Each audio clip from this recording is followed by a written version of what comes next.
Desearía que esta exposición se inscribiera en lo que se llaman los 16 días de activismo contra la violencia de género que promueve las Naciones Unidas entre el 25 de noviembre y el 10 de diciembre de este año y de varios años, y me parece que es una oportunidad interesante. Y sí, ahora voy a cumplir nuevamente la tarea de testigo. Es que ahora, por la edad, soy un testigo calificado. Y como testigo calificado quisiera dar cuenta de la marginación y la vulnerabilidad que yo vi en muchas mujeres de mi infancia y de mi juventud, y todavía veo. Yo he reflexionado, porque el curso de la vida no me permitía, la cotidianidad no me permitía ver lo que agradezco a los activistas feministas que me han hecho ver. Y me han hecho ver enormes injusticias, enormes marginaciones, aún a mi alrededor. Yo vi, por ejemplo, no en el caso de mi madre, que no lo veo tan claro, porque tuvo la suerte de hacer una muy buena carrera docente, pero una de sus hermanas, que había venido de Italia, muy pequeñita, era una mujer muy inteligente, muy sabia, y sin embargo no hizo ninguna carrera en la vida más que madre de familia. Cuánta inteligencia, cuánta capacidad desaprovechada hay en la historia, y cuánto deberíamos volver a escribir la historia para contar todas esas marginaciones. Yo quisiera transmitírselo porque era realmente una condición muy marginal, muy violenta. O sea, la inteligencia debía servir para hacer cositas del hogar, pero no servía para las potencialidades que ella, por ejemplo, tenía. Y quisiera también hacer otra aclaración inicial, que es la complejidad de lo humano. Evidentemente, los humanos somos mucho más que sexo. Evidentemente, los humanos somos una complejidad muy grande. Somos sexo, somos reproducción, pero somos creatividades diferentes de la reproducción. Esa complejidad ha sido marginada en la condición de las mujeres. O sea, las mujeres han sido, desde tiempo inmemorial, sometidas a la condición de reproductoras, de criadoras de niños, cuando en realidad era una complejidad que la cultura no estaba en condiciones de reconocer. Yo agradezco, pese a las exageraciones que suele haber en las cuestiones de género, que no voy a negar, agradezco que me hayan hecho advertir la diferencia entre sexo y género. Y las personas tienen género, que incluye el sexo en alguna decisión, pero que no es sexo. O sea, es una mutilación de la condición humana decir que sexo y personalidad es lo mismo. La personalidad es mucho más rica que el sexo e incluye el género. El trato dado a las mujeres, como a todos los vulnerables, me parece un indicio, una significación muy importante de lo que una cultura es. Dime cómo trata a los débiles y te diré quién es.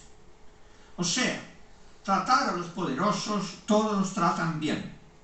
El problema está si existe la posibilidad de maltratar a alguien y uno se abstiene de hacerlo o lo hace. De manera que maltratar a las mujeres o tratar bien a las mujeres es un síntoma muy, muy importante para la calificación de una cultura. Y yo creo que esta calificación de la cultura debe hacerse, como dije hace un rato, en términos de universalidad y no en términos de globalización, de abstracción. Hay muchos miles, varios miles de millones de personas que son varios miles de millones de complejidades. Y hay que comprender a cada persona en su complejidad. Para comprenderla en su complejidad, en este caso las mujeres, hay que abrirse, hay que tener la mente abierta, hay que saber incorporar al otro, reconocerlo e incorporarlo. La mera internacionalidad en la que yo me eduqué, que yo enseñé durante mucho tiempo, es respeto. Pero la integración es mucho más que respeto. La integración es convivencialidad. La integración es vivir el uno con el otro. Esta es la diferencia fundamental entre internacionalidad e integración. Como a veces se las enseña al mismo tiempo, no se comprende la diferencia profunda que hay. Cuando uno se integra, entra al camino de la convivencialidad. Cuando uno está en la internacionalidad, uno está en el rechazo de lo que no le es tolerable en el orden público, diríamos los privatistas internacionales, en el rechazo al orden público y en la posibilidad del fraude a la ley. Pero en la integración, más que orden público, lo que debe haber es un sentido de comprensión y de respeto, de solidaridad vital. No se trata solamente de que el otro es y lo voy a admitir o no. Se trata de ser solidario con el otro. Se trata de comprender una empresa vital común. Y esto me parece que es lo que hay que instalar en la integración y en este caso en la integración con las mujeres.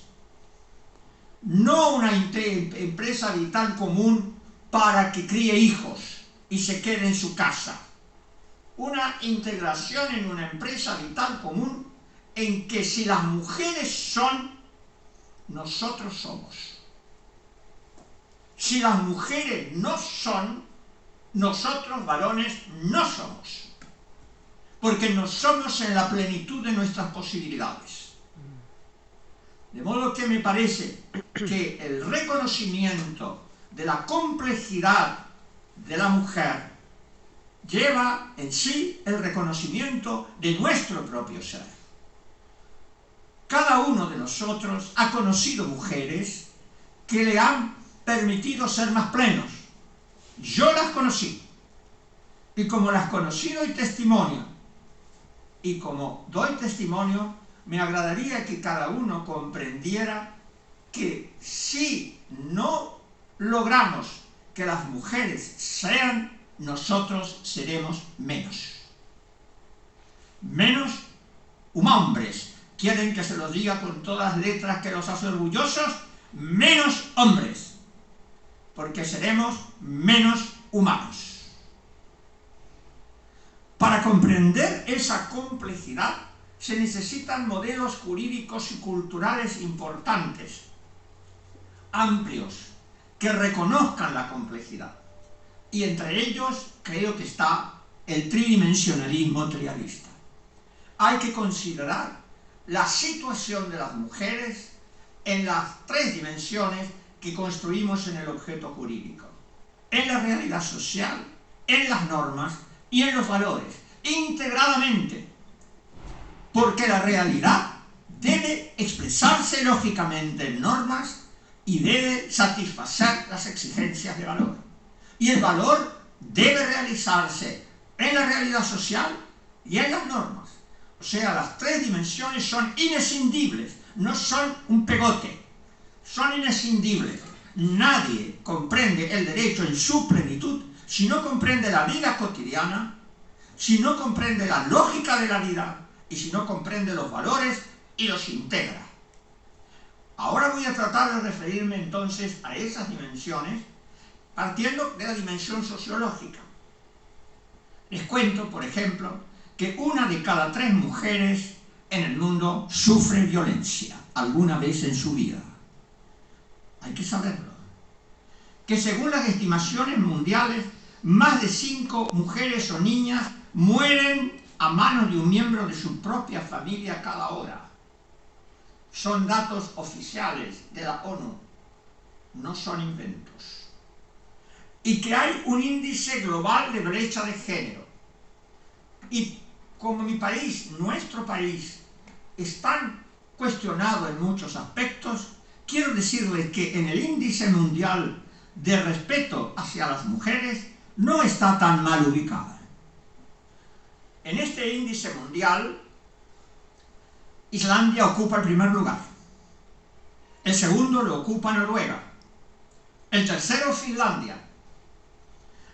El sexto, Alemania. El séptimo, no entiendo cómo han medido, Nicaragua. El 18º, España. Argentina, el 36º, 36. Bolivia, el 56. Brasil, el 57. Chile, el 27. Chile, el 27. Paraguay, el 91. Y Uruguay, el 67. Yo creo que este tipo de investigaciones deben orientarnos para comprender dónde estamos parados, qué es lo que tenemos que lograr, pero también comprender lo que hemos logrado, que me parece es importante. En la Argentina hay una fuerte tradición feminista, una tradición feminista que arranca del siglo XIX. En la grieta infame que nos divide, por ejemplo, pocas personas saben la lucha feminista de Juana Manso, la gran amiga de Sarmiento. Una mujer ignorada, convertida en una maestra de escuela, cuando era muchísimo más que una maestra de escuela, era una luchadora por la condición de las mujeres. Entonces, creo que para comprender la situación de la mujer hay que reconocer cuáles son los determinantes o condicionantes de su situación. En la naturaleza, en las influencias humanas difusas y en el azar. Por lo pronto, la mujer tiene aspectos naturales distintos del hombre. No hay que negarlos para reconocerles el mismo nivel humano. Somos diferentes y en la diferencia está nuestra plenitud. Una mujer puede optar por lo que quiere, pero si opta por ser mujer, lo hace en una plenitud que contribuye a la plenitud de la condición humana, como un hombre. De modo que me parece importante reconocer las diferencias naturales, no ignorarlas. Evidentemente mi madre no era igual a mi padre. Cuando yo era un joven, cuando le quería decir un piropo, evocaba una palabra íntima, que tal vez no sería apropiada para aquí. Pero yo le quería decir mi gratitud, y la llamaba cascarita, porque ella había sido mi cáscara, porque ella me había llevado en su seno. Yo estaba muy agradecido de mi padre, pero de ella estaba muy especialmente agradecido, porque ella me había dado la plenitud de su cuerpo para que yo viviera. Eso no hay que ignorarlo. Eso hay que dignificarlo en la medida que la mujer lo acepte. No ignorar la especificidad grandiosa de la mujer, que tiene la honra de llevar un ser humano en su seno. La vida no me la dio a mí, se la dio a las mujeres. La naturaleza. Ahora, la cultura ha sido una cultura y es una cultura que todavía coloca a las mujeres en situación de inferioridad. Y sin disolver el derecho, sino integrándolo en diálogo con horizontes, hay que reconocer las condiciones económicas, religiosas, lingüísticas, etc., que hacen que la mujer esté en condiciones distintas y tal vez inferiores. En primer lugar, quisiera referirme a la posibilidad económica. La mujer en el sistema feudal es inferior porque el feudalismo está apoyado generalmente en culturas agrícolas y estas culturas agrícolas necesitan la fuerza del varón. Como necesitan la fuerza del varón porque son agrícolas militares, evidentemente una sociedad guerrera, por razones notorias, tiende a necesitar al varón de una manera muy especial. De modo que las sociedades agrícolas y militares tendían a colocar a la mujer en inferioridad. A medida que otras fuerzas de producción han venido a instalarse, en la medida en que la fuerza del varón ha dejado de ser tan imprescindible y la fuerza está en el petróleo, en el carbón, en la manera de en el átomo, en la manera de transmitirse en la electricidad, ante la fuerza de producción, mujeres y varones son iguales. Por eso les digo que en este aspecto las mujeres deben ser optimistas. Yo que las acompaño también, aunque yo tengo pocas posibilidades notorias de ser proyectivo al futuro. Pero las mujeres tienen una equiparación ante algo muy decisivo en la sociedad, que es la fuerza de producción. Ante la fuerza de producción la mujer es igual al varón. Pero hay una dificultad, y es que la especificidad de la mujer en la reproducción humana. Esta especificidad de la mujer en la reproducción humana lleva a que, invocando esa especificidad, se la coloque en condiciones diferenciadas totales. Y entonces se piense que la mujer es responsable especialmente de la reproducción, lo cual es cierto. Pero ¿qué es lo que hay que hacer? Me parece tratar de equilibrar esa carga especial de cuidado que se coloca sobre las mujeres. O sea, hay una condición en las sociedades actuales que hace todavía a la situación de relativa inferioridad de la mujer. Fíjense ustedes, por ejemplo, el tiempo del embarazo. ¿Cuántas personas se niegan a emplear mujeres por el tiempo del embarazo? Esto hay que equilibrarlo de alguna manera. Esto no se equilibra con la fuerza de producción. Esto requiere otras consideraciones. Ahora, pienso que con el tiempo la reproducción se irá equilibrando y pienso que no va a ser definitorio para mantener las condiciones de inferioridad de la mujer. Fíjense ustedes, por ejemplo, que la palabra embarazo es usada para indicar impedimento. Estoy embarazado, yo no puedo estar embarazado como una dama, pero puedo estar en un embarazo. ¿Saben lo que es un embarazo? Es un impedimento, una dificultad. Es una situación embarazosa. Y la mujer está en condiciones de embarazo. ¿Por qué usan la misma palabra? Me parece importante tenerlo en cuenta. Ahora, otro problema que tenemos es, por ejemplo, en cuanto a las actividades. Tradicionalmente, a la mujer se le han reservado actividades que son prolongaciones de la del hogar. Por ejemplo, mi madre era docente y como docente proyectaba su papel de mamá. No sé si me comprenden. La madre es educadora, la primera educadora del niño, y entonces su tarea, la que la condicionaron a ser, no era médica o abogada, como tal vez le hubiera gustado, o politóloga, como ella quiso ser, sino docente, porque la mujer estaba condicionada por su rol hogareño. Esto hay que pensarlo y ver si corresponde superarlo. Otros condicionamientos son religiosos y muy graves. Por ejemplo, el Antiguo Testamento cuenta que el pecado entró al mundo por Eva. Yo no soy creyente, pero soy muy respetuoso.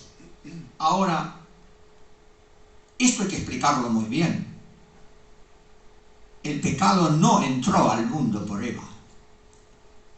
Hay que mostrar que Eva es un humano, no una mujer. Es un humano que le dice a otro humano que si come del árbol de la sabiduría será igual a Dios. Pero no una mujer que tiene un aparato genital. Porque si decimos esto, de partida estamos mal ubicados. Si soy culpable del pecado, yo soy el santo, y usted iba a venir a corromperme, la mujer es corruptora. Es cierto que luego la Iglesia enseña que María le pisó la cabeza a la serpiente, pero es una base religiosa bastante cuestionada, o cuestionable. Luego, María es entre el catolicismo, la intercesora entre la humanidad y la divinidad. Pero, ¿qué quiere decir que no tenía acceso sexual? No hay un complejo de la sexualidad femenina como que sea un pecado. Ella no tiene sexo. Ella nunca tuvo sexo. Una mujer asexuada es la que llevan a los altares. Y eso hay que decirlo, porque luego de eso surgen las inferioridades. ¿Se comprende? Bendita tú eres entre todas las mujeres y bendito es el fruto de tu vientre, Jesús. Pero el fruto del vientre no es el fruto de su sexo. Esto es una cosa grave. Ahora, ¿y el papel de la mujer en el Antiguo Testamento? Por ejemplo, la lapidación de la adúltera. O sea, el judaísmo, cuando es ortodoxo, cree en cosas que son terribles también. No solo los cristianos, católicos. Y los protestantes, sobre todo los evangélicos, esto es importante para el Mercosur, por la fuerte presencia protestante en Brasil. La gente no sabe que Portugal no pudo frenar los ingresos de holandeses y de franceses en el territorio brasileño. Por eso es también el señor Bolsonaro. El señor Bolsonaro y los evangélicos están en las raíces históricas de Brasil. Y estas personas parecen leer la Biblia literalmente. Y si lee el Antiguo Testamento literalmente, la mujer ocupa un lugar inferior al varón. ¿Cuántas mujeres son protagonistas en el Antiguo Testamento? ¿Cuántos varones son protagonistas en el Antiguo Testamento? La primera que es asunta es María, en el Nuevo Testamento. Los otros son asuntos, pero son varones. Entonces, me parece que la configuración religiosa también influye en la condición de inferioridad de la mujer. Otro sentido, ya esto viene de muy antiguo, la mujer virgen que tiene un hijo era en realidad Gea, y era en realidad Isis entre los egipcios. O sea, la idea de la mujer virgen que tiene un hijo. ¿Por qué tiene que ser una mujer virgen que tiene un hijo? ¿Por qué no es una mujer que tiene una vida sexual como cualquier otra? O sea, las raíces, hay que ir a las raíces culturales del problema también. Luego tenemos, por ejemplo, la idea del arte, o de la ciencia, si quiere. Vamos a ir primero al lenguaje. Ustedes saben que se suele decir que la etimología, que no es cierto, la etimología de mujer viene de muelle y de blando. Las etimologías vulgares, que no son fundadas, porque no hay ningún fundamento para decir eso, dicen que mujer viene de blando. La mujer es blanda. La mujer es muelle, la mujer no sirve. Y el lenguaje llama a la especie con el nombre del varón. Yo comprendo que el lenguaje inclusivo es molesto. No lo puedo usar, porque he vivido una vida con el lenguaje masculino, masculinizante. Pero he aprendido a pensar que en ese lenguaje, en donde se dice que el hombre comenzó en tal fecha, que el hombre nace de los animales supuestamente inferiores, que el hombre va a sobrevivir, el hombre, o sea, identifican humanidad con varón. Yo no les digo que usen el lenguaje inclusive porque es incómodo, pero comprendan que esa gente no dice tonterías. Realmente estamos diciendo que la especie es hombre y otra cosa. Esto no debe ser así. El hombre, en cambio, el varón, saben que he visto que varón con B larga viene de varón con B corta. O sea, el fuerte, el capaz de hacer cosas importantes. El varón de la nobleza, según he visto en alguna etimología, viene de varón de nosotros, los varones. O sea que nosotros somos nobles, las mujeres menos. Y no voy a hablar, por ejemplo, de la ley sálica, que nunca regió en España, sino que regió otra cosa, que era la preferencia del varón. En Francia, la ley de los francos salió, pero ustedes se van dando cuenta que Francia no tuvo ninguna reina. Tuvo reinas regentes, pero no tuvo reina, porque la mujer no podía gobernar. O sea, la mujer era un personaje inferior. Y esto hay que pensarlo. El arte. Amamos el arte abstracto, pero el arte abstracto no tiene carne, no tiene la concreción. O sea, ahora parece un problema. La mujer renegando de su feminidad, que me parece otro gran atropello, el autoatropello. No sé si me comprenden. La mujer plena tiene que tener la posibilidad de invocar su feminidad. Yo soy mujer, no soy un neutro. Como yo soy varón, no soy un neutro.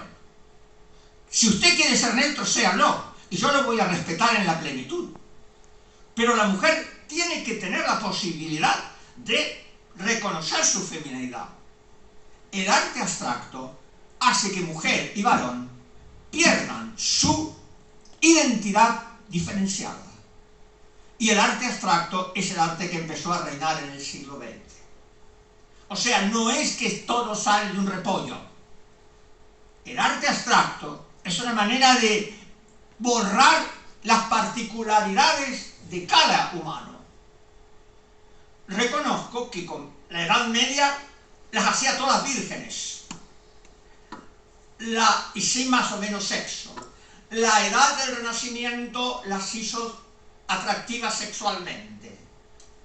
Y ahora, en el siglo XX, hicimos a varones y mujeres abstractos. El arte abstracto tal vez tenga una responsabilidad también.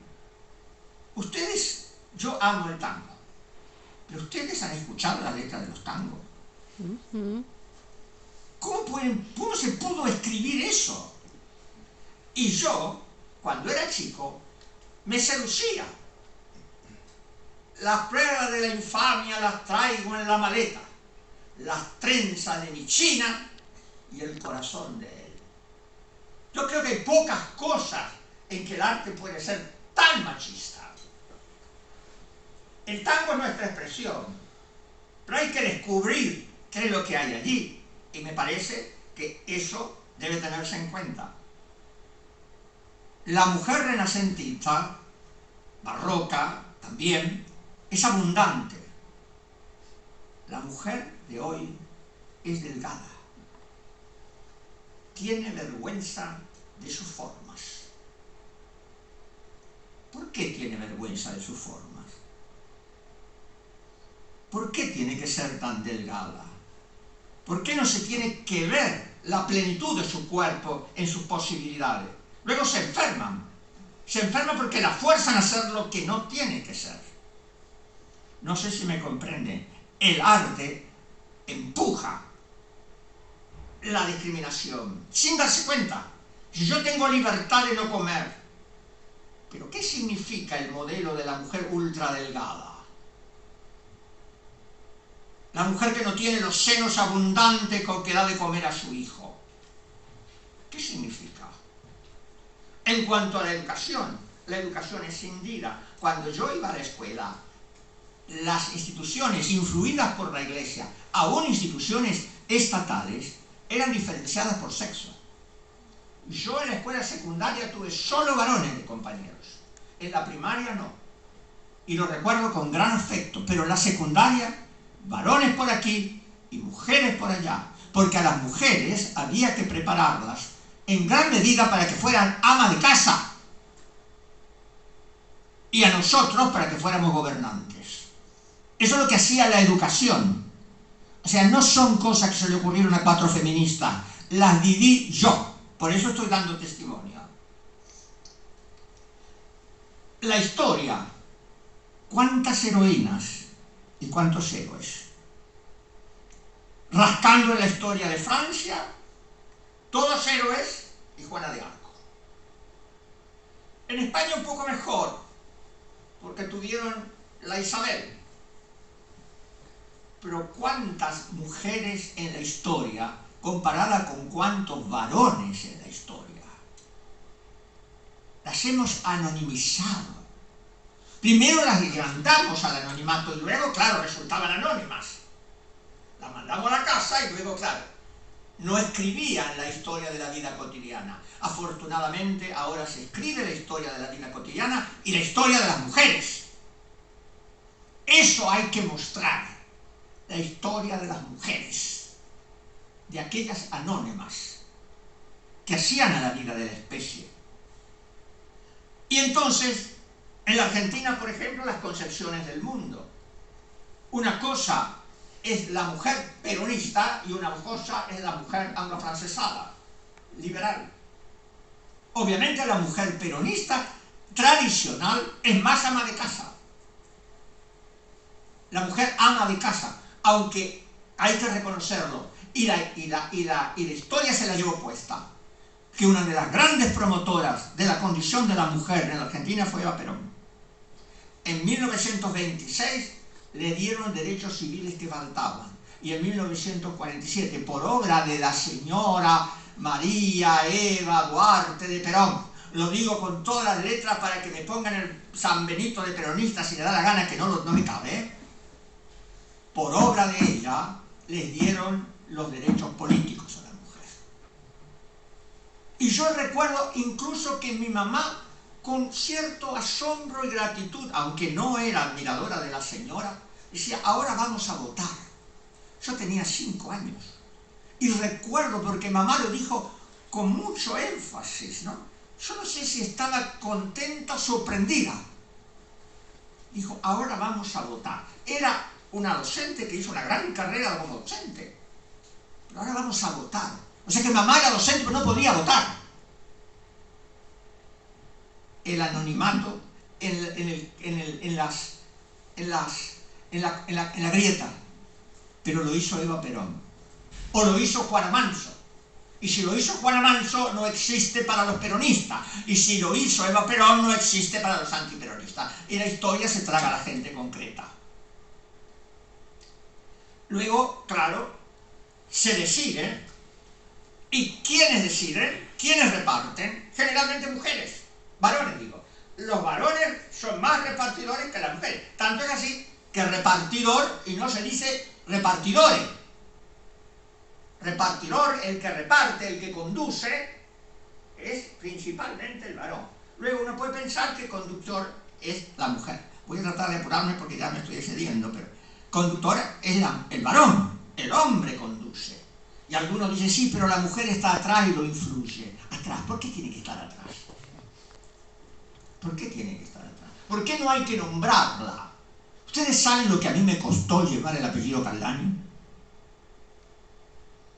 Porque al principio se me reían en la cara mis colegas y no me llamaban Ciuro Carlani, me llamaban Ciuro, y no lo hacían por brevedad, lo hacían porque yo era ridículo, porque yo había pensado que aunque sea en una generación debía llevar el nombre de apellido de mi madre.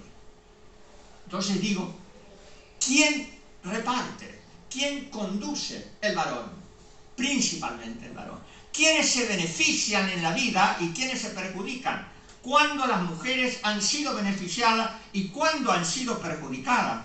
Miren, en Latinoamérica yo he visto mesas ridículas, absolutamente ridículas, en las cuales el padre estaba en una cabecera. Estaba la madre, la abuela, la nieta, el tío, todo estaba, el perro estaba. ¿Saben quién estaba en la otra cabecera? El hijo, que era así chiquito. La mujer acostada. Desesperadamente. Esto es un testimonio, señores. Yo vengo a dar testimonio de lo que vi. Entonces, ¿qué potencia reciben las mujeres? Mi pobre tía. Yo creo que no había terminado la primaria. Y bueno, y yo decía, qué inteligente es mi tía, qué sabia es mi tía, cómo resolvía los problemas de la vida que fueron tan duros con esa sabiduría profunda. María, la señora del servicio doméstico, se le muere el hijo. Yo la fui a darle la condolencia en un ranchito donde vivía. Sale porque le da vergüenza que yo entre al ranchito. Le doy mi condolencia y María me contesta, son cosas que nos ocurren a los que vivimos. Cuando yo lloré la muerte de mi madre como un poseído, seguramente ella tenía un dolor tanto más grande que el mío, pero ella me dijo, son cosas que nos ocurren a los que vivimos. María tenía cuarto grado. ¿Qué potencia reciben las mujeres?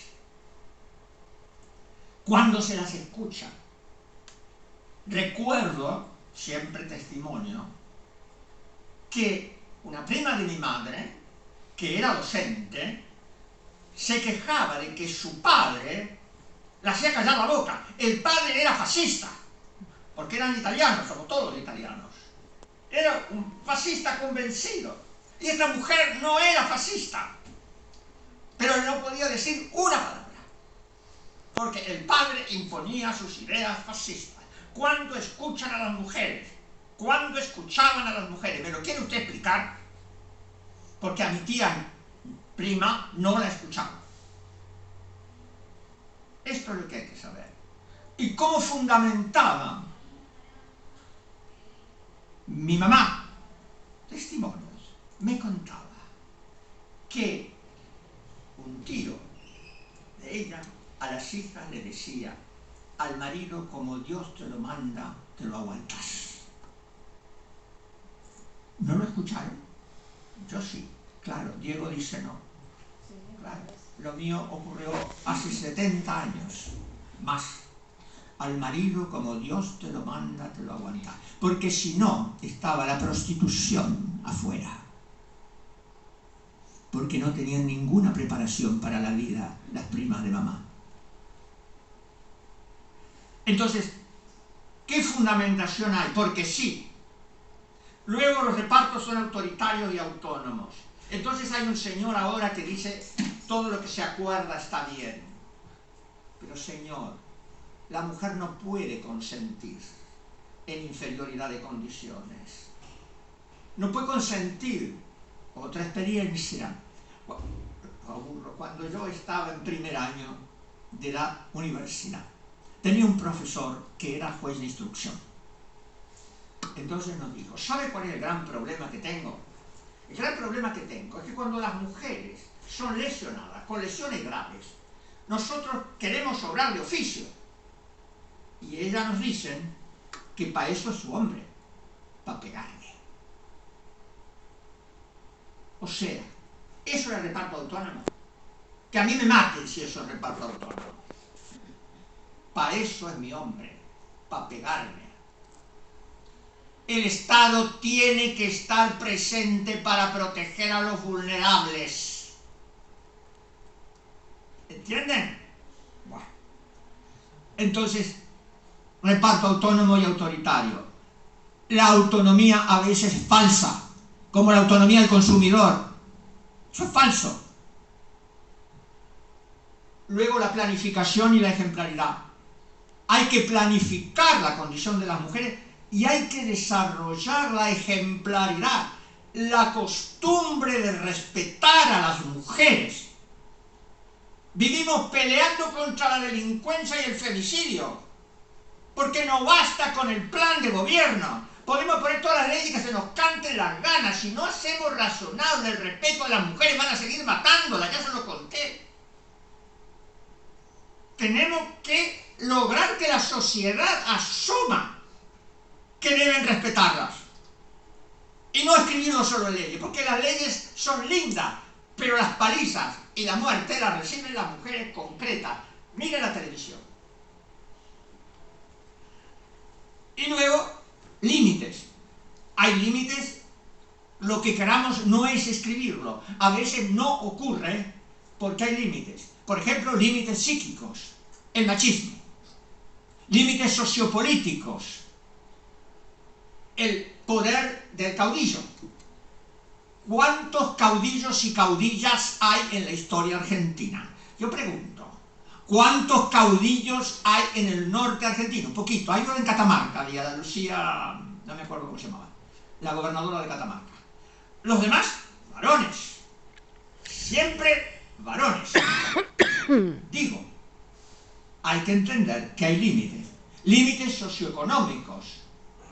Porque si el chico muere de hambre, la culpa es de la madre.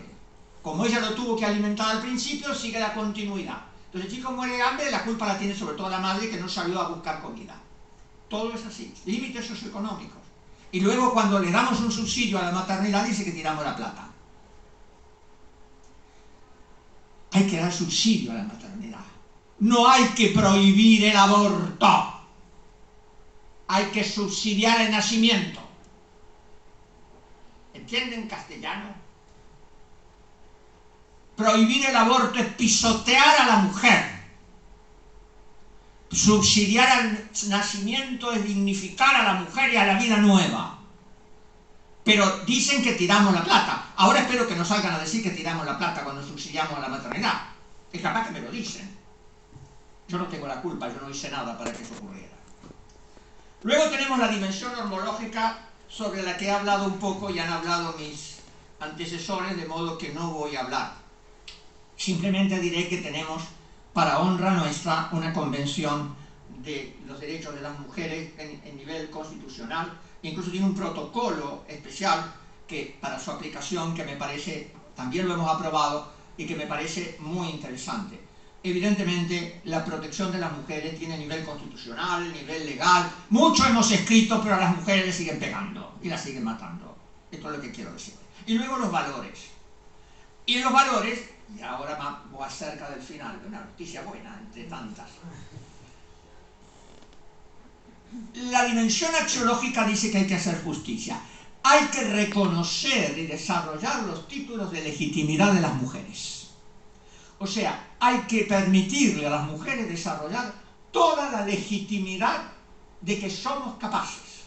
Hay que legitimar múltiplemente a la mujer. En términos de justicia, en términos de utilidad que es ignorada, en términos de verdad. Hay que abrirles camino en la ciencia, en la técnica, en términos de belleza. Hay que abrirles camino en el arte. Hay que abrir el camino de humanidad de la mujer. Plenamente humana. La perspectiva de género es una maravilla. Yo de las feministas aprendí la perspectiva de como una cosa muy valiosa. Porque quiere decir, para los que saben trialismo sobre todo, el desfraccionamiento de la justicia. La perspectiva quiere decir, voy a mirar la justicia desde el lado de la mujer. Esto significa, reconozco, fraccionar justicia de los varones. Es un costo que hay que pagar relativamente. No es posible no reajustar. Por ejemplo, si en un concurso se le da alguna audiencia mayor, por ejemplo, no puntaje tal vez, a una mujer, es posible que sea injusto en el caso concreto del varón, pero la mujer tiene dificultades muy grandes para llegar. Entonces hay que leer los antecedentes de las mujeres de otra manera. Si un hombre me trae 5 libros y una mujer me trae 5 libros, elijo a la mujer que tiene 5 libros. Porque hacer 5 libros para una mujer no es lo mismo que hacer 5 libros para un hombre. Porque a la mujer la interrumpen permanentemente con la maternidad que luego le pedimos que tenga. Digo, es defraccionamiento de la justicia más plena. Hay que promover que la mujer realice su autonomía, realice la democracia, participe en la democracia, y que la mujer sea aristócrata de la ciencia y de la técnica. Mi tía no debe repetirse. Mi tía podía ser una mujer científica, podía ser una jueza. Mi tía solo fue ama de casa toda su vida. Eso no debe ser. Hay que permitirle desarrollar la aristocracia, el saber, la bondad, la plenitud humana. Hay que permitirle la creatividad. Hay que escucharla de verdad. Si un varón escucha a una mujer, no sé si la entiende bien. A mí me ha costado mucho aprender a escuchar a las mujeres. Hay que asegurar la verdadera audiencia de las mujeres. Y hay que fundamentarle a la mujer. No es lo mismo fundamentarle a un varón que a una mujer. Por ejemplo, en cuestiones de familia. Más les voy a decir, algo terrible. El ensañamiento, ya yendo no a la cuestión de gente, mujeres, sino el caso del niño Dupuy. ¿Fueron escuchadas esas mujeres que eran homosexuales? Una de ellas era filicida, pero ¿fueron escuchadas? ¿O la repugnancia sexual llegó a que necesariamente tuvieran que ser condenadas a prisión perpetua? Escuchan a las mujeres en sus tragedias, aun cuando son atípicamente mujeres o no mujeres. Digo, ¿a quién se escucha? Hay que desarrollar el humanismo, tomar a la mujer como fin y no como medio. Hay que desarrollar el abstencionismo, pero hay que intervenir. No, señor, solo el contrato. Hay que intervenir para proteger a la mujer. No solo el abstencionismo. Yo hice mi tesis sobre el liberalismo político en el año 69, cuando probablemente la persona que lo haya invocando estaba tomando la mamadera. Entonces a mí no me vengan con la libertad. Yo hice mi tesis sobre el liberalismo político en el año 69 desafiando al gobierno de Onganía. Pero la libertad a veces no basta y hay que intervenir para proteger a los débiles. Y así creo que hay que desarrollar todas las perspectivas y hay que desarrollar las ramas del derecho con perspectiva de género, también con perspectiva de género. Y les voy a decir algo, con perspectiva de edad. Hago votos para que en algún encuentro se hable de la condición de los ancianos en el Mercosur. Porque la nuestra es tan mala o peor que la de las mujeres. Yo lo vivo, yo lo sé y doy testimonio. Esto supone estrategias, esto supone propio fortalecimiento de las mujeres, relacionamiento y enfrentamiento si es necesario. Por ejemplo, hay que volver a escribir la historia. si enseñamos la historia machista, los chicos serán machistas. ¿Dónde está la historia de las mujeres? ¿Me lo puede usted explicar?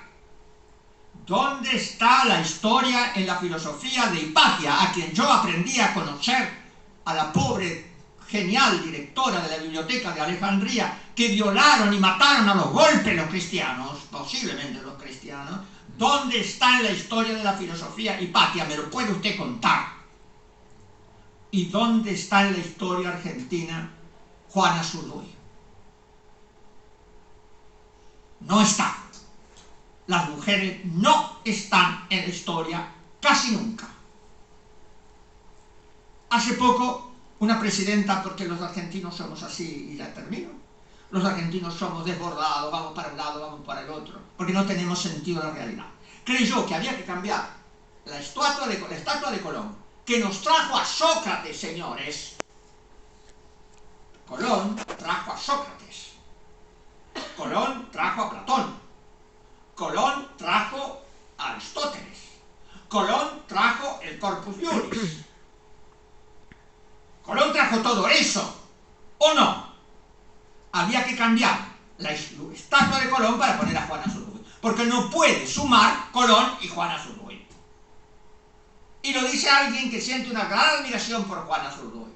Pero no es blanco o negro, no es mujer o varón, es mujer y varón. La historiografía femenina, es decir, en cuestiones de mujeres, hay que desarrollar la geografía de la integración y para abrir el camino a las mujeres. Porque la geografía que nosotros tenemos es una geografía del Estado, la geografía plena, en la que, por ejemplo, la mujer guaraní, que está en Argentina, que está en Paraguay y que está en Bolivia, queda destrozada porque nosotros enseñamos una geografía en la cual el río Paraná no recibe agua del Brasil, no recibe agua del Paraguay, no recibe agua de Bolivia. Pero la mujer guaraní está ahí, señor. Hay que desarrollar la geografía con visión de integración femenina.